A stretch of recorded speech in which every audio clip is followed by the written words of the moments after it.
Sveiks, Runā TV skatītāji! Mēs esam klāt! Šodien jūs esat kopā ar mani. Un ar mani.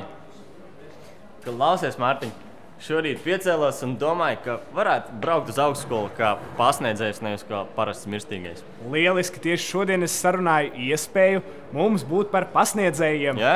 Par kādiem pasniedzējiem? Par jaku pasniedzējiem gardrobē. Nu, dodamies!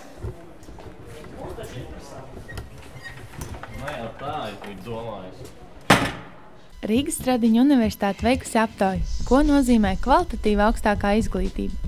66% jauniešu, kuri šogad plāno uzsākt bakalaura studijas, uzskata, ka augstskolā ir jāmāca praktiski izmantojamas lietas, lai tiktu iemācīts teoriju izmantot praksē, un lai pabeidzot studijas absolvents izvēlētajā jomā spētu strādāt patstāvīgi. Runā TV satika divas studentas, Annu un Kārli, kā arī vienu 12. klases skolēnu Matīs. Uzzinājām, kāds ir viņu viedoklis. Visam pamatā jābūt teorētiskām zināšanām.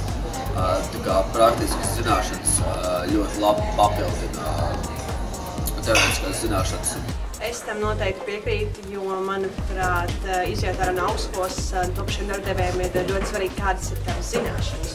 Un jo vairāk ir prakses, jo ātrāk tu vari attīstīties jaunajā darba vidē. Tādēļ būtu ļoti pozitīvi augstskolā piedāvāt lielākas prakses iespējas, lai tu iemācītu jau šeit un lai tu varētu kļūdīties, ja tev tās nāk jau augstskolā, nevis sākt darbu ar to, ka tu tev no pretskola iemaņa. Es droši vien pievienojos vairākumā, jo droši vien tāpēc, ka tad, kad es aizgāju uz praksi, tad tīri teorētiski es kaut ko zināju, bet, piemēram, likas apmontēt video, es to principā nemācēju. Tik, cik es pašmācības ceļā biju iemācījies. Jā, protams, teorija, kad ir nepieciešama, viņa ir, bet tīri praktiski man reizēm vajadzēja pašam daudz mācīties. Tā pašā praksē, protams, tā ir laba iespēja, kad ir tā praksa, tad arī tu daudz praktiski iemācījies. To es arī izdarīju, bet man bija tāds šoks, ka man bija jādara lietas, ko es nemāku. Otrs būtiskākais faktors, kas pēc jauniešu domām raksturo kvalitatīvu augstāko izglītību, ir augstskolas mācību spēku prasme lietot daudzveidīgas mācību metodas, lekcijas, seminārus, praktiskās nodarbības. To par svarīgu atzinuši 45%. Manuprāt, daudzpusība ir ļoti svarīga lieta, jo rutīnā tu neko neiemācīsies, jo vairāk tu tiesi nedaudz, teiksim, tā izsvietas no savas vidas dabīgās, no tā šķīvja, un tev ir jāmainās, jo, manuprāt, lielāka iespēja iemācīties kaut ko jaunu un apgūt sevi un to priekšmetu dažādās situācijās. Es domāju, ka, piemēram, pliks lekcijas, tas būtu pa tukšo, maksimāli plašākam laikam jābūt mācību metodēm. Jā, protams, tas uzlabo kvalitāti, bet tas nav būtiskākais kvalitātes rādītājs. Tie priekšmeti, ko mums pasniedz, un tas, ko mēs darām radio, manuprāt, ir diezgan atšķirīgs. Tādēļ, kad ja radio mēs varam veidot raidījumus par sevi interesējušām tēmām, paši izvēlēties, ko mēs darām, kādēļ mēs darām un kā mēs darām, tad lekciju priekšmeti ir diezgan strikti. Bet es domāju, ka drīzāk varētu teikt, ka radio palīdz mācību procesā. Plānoju uzsākt studijas Zviedrijas augstskolā. Šī ir ļoti augsta līmeņa augstskola, un tā nodrošina darbu praktiski visiem studentiem, kas to absolvē, kā arī dod vispārējas zināšanas par ekonomiku, biznesu, finansējumu, visu manas interesējošas. Es sagaidu, ka būs intensīva mācību programma, kā būs gan interesanti semināri, gan lekcijas, ka būs kompetenti pasniedzēji, kur man prātīs arī, kā jau es iepriekš minēju, kaut kāds asprātības un tādas lietas, kas palīdz vieglāk iegaumēt konkrēto mācību vielu. Visā vismā, jā, protams, ka būs kur pieksīties un, protams, ka gribētos vairāk kaut kādu praktisku lietu un protams, ka saprot tāda akadēmiskā izglītība. Vienmēr jau var tieties pēc kaut kā labāk, bet visā vismā, jā, es esmu apvienēta. Ulrika Malta, Laura Upeniece, Runā TV.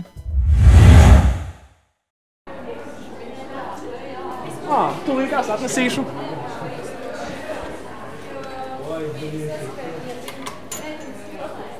Lūdzu, patīkamu dienu, lai veicās, izdodās. Taču praktiski darboties ir daudzreiz labāk nekā vienkārši mācīties, vai ne? Kā jau, jā. Vismaz ar meitenēm var iepazīties. Jā, tev kaut kas izdevās šodien? Starp citu, jā, ar vienu dejotāju. Nopietni? Kaut ko sīkāk arī uzzināji? Bet, protams. Pastāsti. Klausies. Šajā nedēļā Runā TV nonāca deju zālē, kur lielāko daļu savu brīvā laika pavada arī nedēļas studenta Marta Kalēja. vēlējāmies noskaidrot, kā tad tas viss ir sācies. Sāku dejot 1. vai 2. klasītē, kad mamma mani un manu labāko draugu aizveda vienkārši uz dejām. Nebūtu bijis tā, ka es pati izvēlējos, jā, es gribu dejot.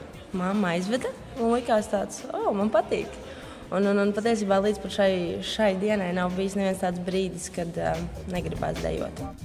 Marta nav tikai dejotāja, bet apmāca arī bērnus un jauniešus. Marta ir diezgan laipna, palīdz tad, kad kaut ko prasa. Patiesībā mācīt bērnus tas ir pavisam citādāk nekā tajā brīdī, kad tu esi pats dejotājs. Kā es viņiem iemācījuši dejot, tā viņi arī dejos. Tajā brīdī, kad ir ļoti labs dejotājs, nevienmēr būs labs pedagogs. Un otrādi, kad tu neesi tik labs dejotājs, tu vari būt izcils pedagogs. Martas ikdiena ir deju piepildīta, tādēļ jautājām, kā ir apvienot tās ar mācībām Rīgas Stradiņa universitātē. Kā es savienoju Rīgas Stradiņa universitātes dzīvi ar šo deju dzīvi? Visam elementāri, jo nemācos ārstos gluži, mācos multimediju komunikāciju. Un tā, manuprāt, ir tā kā disciplīnas tāds jautājums. Priekš manis, jo es vairāk daru, jo es vairāk varu izdarīt. Jo es vairāk kaut ko daru deju zālē, un man gribās tā ātrāk izdarīt skolai, un viss un miers. Un tas ir gatavs nokārtots un tālāk. Nevienmēr tā sanāk. Patiesībā man šķiet, ka dejas ir kas tāds, ko varētu izmēģināt katrs, jo dejot vismaz kustēties ir jāmāk. Kustība ir tā, kas baigi palīdz, kas tā kā uzmundrina. Novēlam arī jums atrast to lietu dzīvē, kas dod spēku un uzmundrina. Dārta Leiksdiņa, Tomas Tomševits, Runā TV. Spēlēs?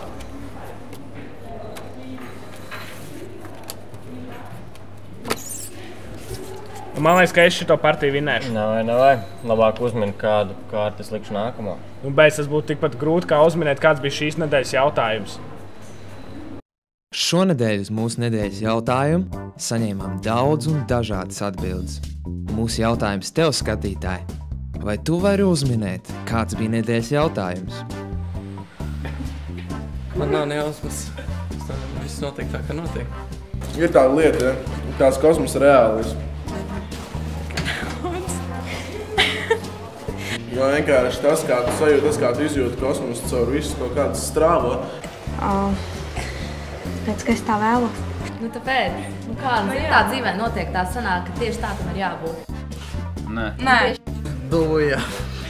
Bet vai tu nebija nē?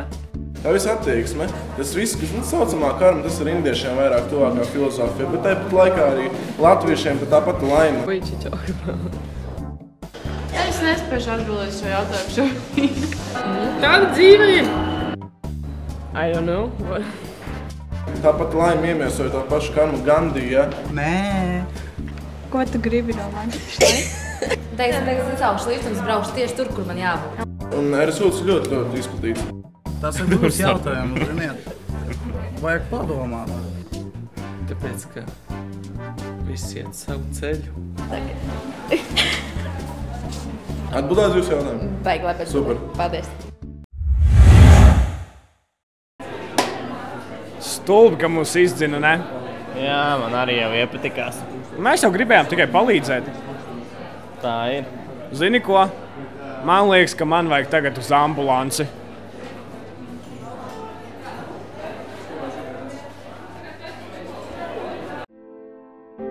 Vai arī tev sāpējas galva un nebijis par rokai ibumetīns? Vai kādreiz esi domājis saistīties no lekcijām? Ar šādiem un līdzīgiem nodobiem Stradiņa studenti apmeklē universitātes ambulanci. Galvenā daktare Sandra Gintere tajā strādā nu jau 20 gadus, un šajā laikā redzējusi daudzus atgadījumus. Pacienti visbiežāk pie daktaras vēršas ar ikdienišķām problēmām. Klepus, temperatūra, galvas sāpes, vēders sāpes. Tomēr studenti nāk ne tikai ar prasību palīdzēt. Ambulance veic noteiktā kārtībā paredzētās procedūras. Visiem mediķiem ir obligātā vakcinācija pret vīrusu hepatītu B un A. Un universitāte students vakcinē bez maksas. No pirmā acu skatiena šķiet, ka ambulancē var vienīgi pārsiet pirkstu vai labākajā gadījumā galvu, ja students nevēlas kārtot sesiju un vēršas ar nepamatotām problēmām ambulancē. taču iestāde nodrošina arī nopietnu procedūru veikšanu, piemēram, ņemam analīzes, mums ir laboratorija līdz 12. Tā kā, ja kādam tur ir nozīmēts analīzes vai tas ir nepieciešams ņemt, mēs šeit darām. Tad, kas mums ir, protams, mums ir ģimenes ārsta. Un tagad tie, kuri dzīvo ārpus Rīgas un kuriem patīk paslimot, klausās. Uz mācību laiku ģimenes ārstu var pārreģistrēt un apmeklēt to tepat universitātē. Pat visslimākais students tiks pieņemts un sārstēts. Savukārt, ja esat atvērti eksperimentiem, var mēģināt ārstēties arī pie interniem. Tikai sekojiet līdzi, lai nepiešuj jums kādu lieku ekstremitāti. Madara Tampe, Toms Ošiņš, Vladislavs Padvinskis, Zane Apsīte, Toms Ošiņš, Runā TV. Kas ir, Mārtiņ, ko tāds bēdīgs? Man ambulance izrakstīs zeķu bikses. Kas ir pa sievietes atpārvērsties? Kā lai es to zinu?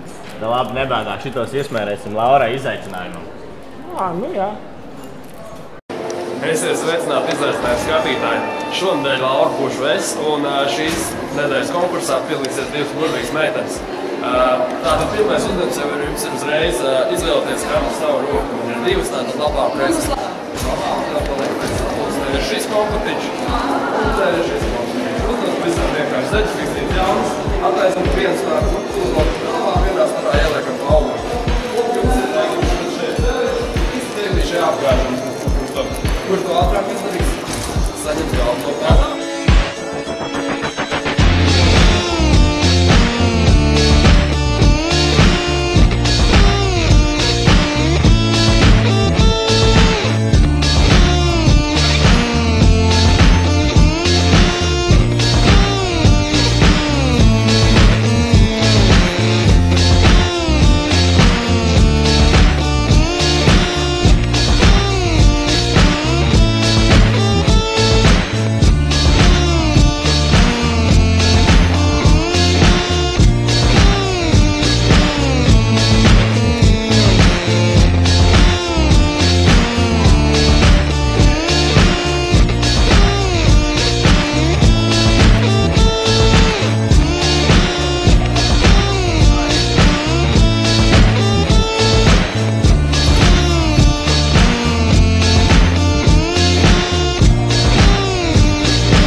Iepriekšējās epizodes konkursa uzvarētājus un vietu, kur mēs filmēsim nākamo epizodi, paziņos Runā TV redaktors Vlaģiks.